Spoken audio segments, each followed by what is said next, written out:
I'm 139,000 behind on child support payments. So how that system add up? I was with my kids every day of their life, all three of them. But I'm behind. I take care of my kids. You know, it's how the system is trying to portray us as not doing, but because we're not paying the system. But we keep paying the system. We can't we can't feed the child. We got to have something for a man to live. And so are you still with your wife? No, sir. But you're still paying to support your children every day. And you feel that they're taking more money out of whatever salary you have. Yes, sir. And some of that money does not go to the child. None of the money go back. But the money, for the most part, goes to the state. Yes, sir. What do you think about that, Mr. Watkins? I mean, it is true. As you just asked me, about going towards child, it's true. I've had the mother call me, ask me, well, when is your job going to send the money? I said, what do you mean? It's coming out of my check. Well, they send it when they want to send it. And it causes conflict within the household. I've lost a house. I lost my family. I've lost cars. I've lost jobs and everything. I've lost my freedom over child support. And, you know, it took a real big toll on me mentally and emotionally because, you know, I desire to be home with my kids. My kids are my everything. And to take me out of my home because I fell behind on a bill, you know, that's like, come on, man, you're not just taking me out of home. What do you mean when you say to take you out of your home? How does that? When you take a person out of home, when you take a person's job from them, what is that man gonna do? He's gonna wind up trying to figure out a way to go out here and get some money. Right. Because if you love your kids, you're gonna revert to anything and the means necessary to get money to feed your kids or do what you can do. So yes, I've made some choices in life to where I started going towards the street life. Because of why? Because every time I turned around, I was getting harassed. I was getting harassed by the judges to the point to where they was like, well, this is the state law. So is this state law? Then okay, if I can't make this money, you taking all the money, my kids not getting paid, my lights getting cut off, this is happening. Well, I got to hear them go out here and find another way to get this money because not only am I hearing from you all, but I'm also hearing it from her. You know, and when all that comes into play, it pushes a man outside that household to where he's looking to where, like, man, what am I gonna do? So when we sit up here and we look at these other young men out here on these streets and they trying to do different things, you know, when I talk, when the first thing come out of their mouth, man, I gotta feed my kids, man. And you know, it's like, that's where that destruction come in. So me and PHawkins, we have been through it and we have fought through many things to try to maintain a fatherly relationship with our kids and everything, which we still do. Just because they took us out the home don't mean we still ain't in our kids' lives.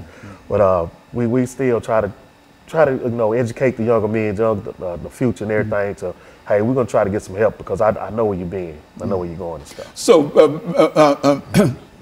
Phil, when you think in terms of child support in Tennessee, what would you consider to be the most destructive thing that the state of Tennessee is doing in order to either help you or prevent you from really supporting your children? I mean, the first thing they're doing, they need to let the dads or father be a father.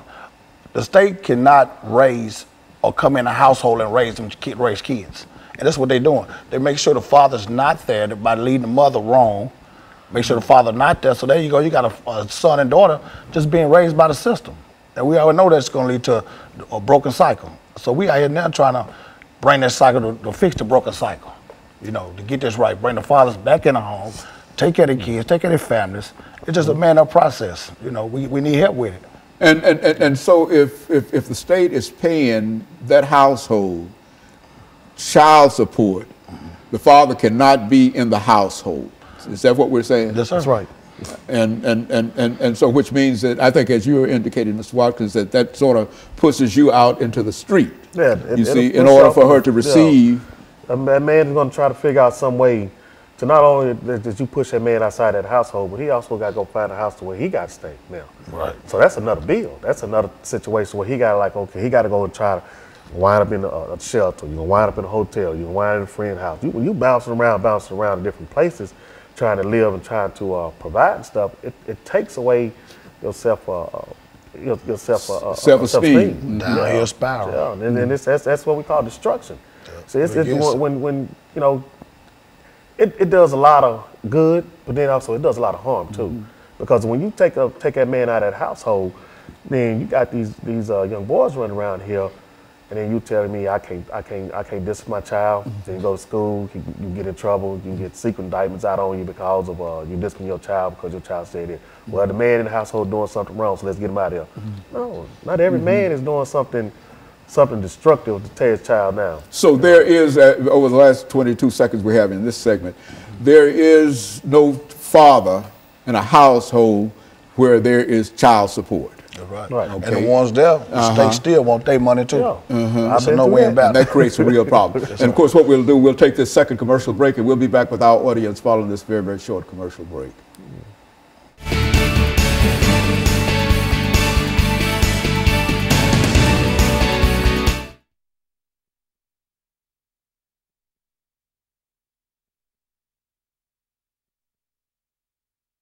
Whatever you want to say in reference to it, because I mean, a lot of folks don't seem to understand this. I mean, when we say that he has to pay child support, we only think in terms of whatever child support that comes in. But the state takes that money. If you got a job, the state takes your money before you get your money. Yeah, child support is not just taking money from you. Child support is being in that child's life.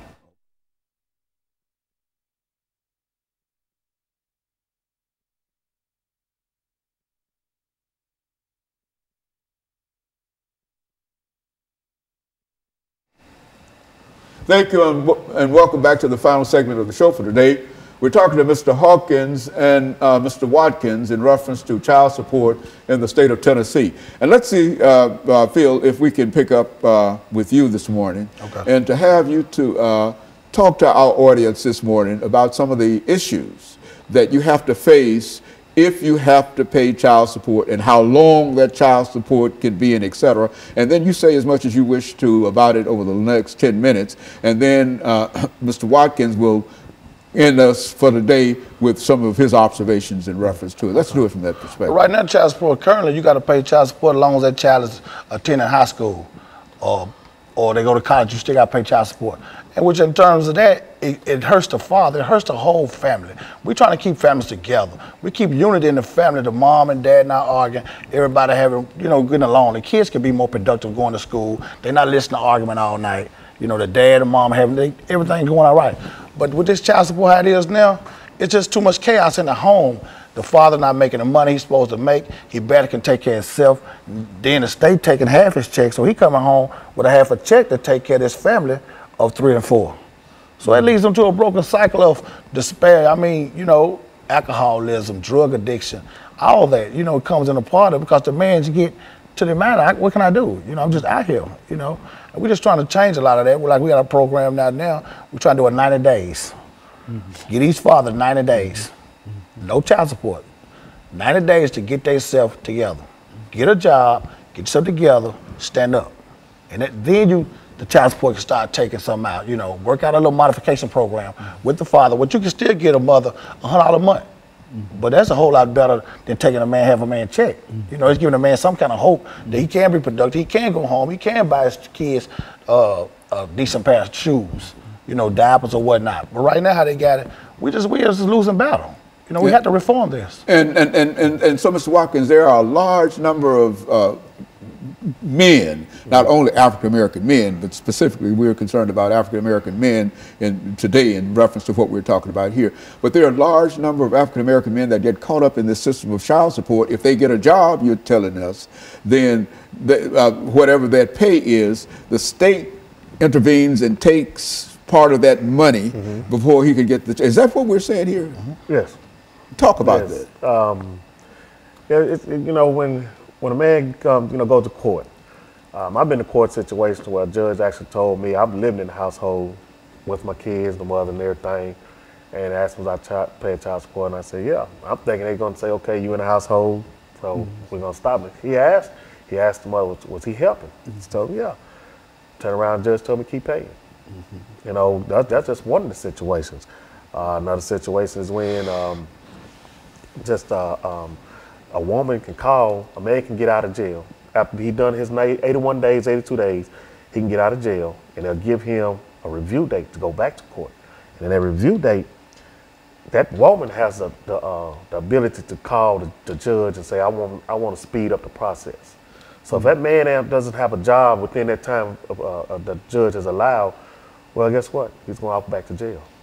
And so child support in the real sense has the ability to land folks almost immediately in jail, Oh, yes, sir. and then That's take what- half of the paycheck. And on top of that, not only that you go to jail, but you also still pay child support. Yeah, While child you- support Sitting there. still accumulating. So it's a law, they say, and there's nothing. It doesn't stop. It just does not stop. Just because you sit up here doing 90 days, 6 80 days, 6 months, 8 months, it doesn't matter. You're still gonna keep paying. You still gonna keep paying in one way or the other. While you sitting there in jail doing nothing, or you sit out here in the streets doing nothing, they still gonna want that money. Now the And state done done away with the father. What's going on with the kids at home then? You know, the father not here. What's going on with the kids? The son growing up, he watching the neighborhood drug dealer. The daughter growing up watching her brother with the money. She want a boyfriend with the money now. So go to a broken cycle. Here she goes, she's in the projects, she's pregnant with a couple of kids. The cycle continues. We have to reform this child support. But like you said, the black man, we're in trouble. Yeah. We won't have a second generation. How things going now? We got too much going against us as it is. You know, we're trying to stand up and man up. We going out here every day, we feeding the homeless. I mean, we buy our own personal money, you know, socks, T-shirts, take to the homeless camps. We feed them hot dogs, hamburgers, you know. We go to the inner city, take over the kids, reading books at schools. We doing all this to show these kids that, you know, they look forward to seeing us. We got a junior Firebird football program coming up out of Pearl High School. We with those guys every day, the little fellas. We teaching them along the way, you know, how to man up, how to be young men, you know, by reading skills and math skills. So it is things that men can do out here that we are positive. You know, instead of keep getting a bad rap for all this violence, it's good men out here, and we just want to be known. You know, I mean, you know, and then another thing about it, the state does also use the child support system. They make it seem like it's benefit the woman, but they also what is also doing is manipulating her to get that man out the house because they'll tell the woman, okay, well, if he's not, well, we're gonna make him pay, or we're gonna send him to jail. And by the time the woman's got fed up with so much stuff, you know, her mind is going in a whirlwind, and she's looking like, oh, what am I doing? What am I doing? So when the arguments start inside that household, when that fighting starts in the household, then that man is pushed out that household, and if he starts getting on his feet trying to do better, that woman gonna want a piece of it right now. And say, well, he got it, we need to go get it right now. So you got to give a person a chance enough to say, hey, okay, you got to let a man be a man and let him in his household and work it out. Because you keep pushing him outside that household, you just continue destroying that house.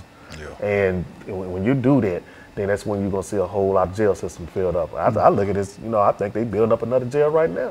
Modern day slavery. Well, look here, is there any effort, and I think that you've already mentioned that there's an effort on your part to deal with the state legislature to pass a law and et cetera. What would such a law be like? And what would such a law say? There'll be a 90-day program. In this 90 days, a man can man up, get a job, get himself together, get housing, get adequate clothes to go get a proper, you know, a job, a better job if need be, where he can reach a child support level or balance out. Okay, within this process, each month he would get a mom in return $100. You know, he's trying to get himself back up, just redeem himself. You know, that's what we got to do. We have to have that 90 days before. They got a bill out now that's saying when you go to the custodial parent and y'all can make an agreement to pay your child support on time for a year, and they'll waive all your back pay. But these men need some immediate. You know, what if they don't have adequate shoes to go to an interview? Give them a chance to get on their feet where they can be productive citizens and then go into it. A person who might be arrested, Mr. Watkins, we're saying, for not paying child support, that he serves his time, and as soon as he's out of jail, he's been in jail for whatever that time might be, and as soon as he's out of jail, he has to immediately start paying child support. That's right. Is that what we're saying? And that's why you feel that there ought to be some kind of reform within the system. Help us out. We gotta give us a time frame. You know, 90 days. We can get out, get on our feet, get a nice decent job, get adequate clothing. you know, to be productive. You just coming out of jail, you behind, you know. Everybody needs a system. Sometimes there's a lot of men who didn't choose the right path, but a lot of men who have. You have men in the household that's all working, that's all taking care of their kids, and they still is in the child support system.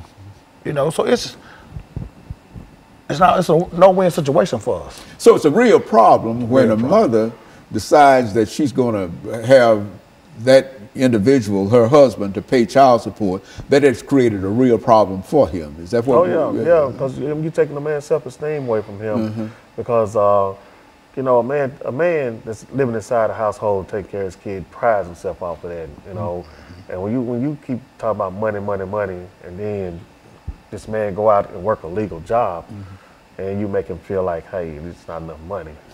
You know, you take his self-esteem down to where that'll break a man down to the point where he stops doing other things. And like I said, destruction could come to where you could be turned to alcoholic or drug abuse and all that.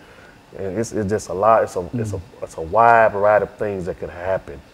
And that's why we're like, okay, let's see if we can get together and talk to the mayors, the governors, legislators, and stuff to see how we can get the man and the woman back to working together as one to bring it back to the household and build these households up and build these kids back up to where it's supposed to be. And so over the last 10 seconds we have here, so that's the objective of your organization, to sort of bring the state legislature and others together to deal with this as an issue.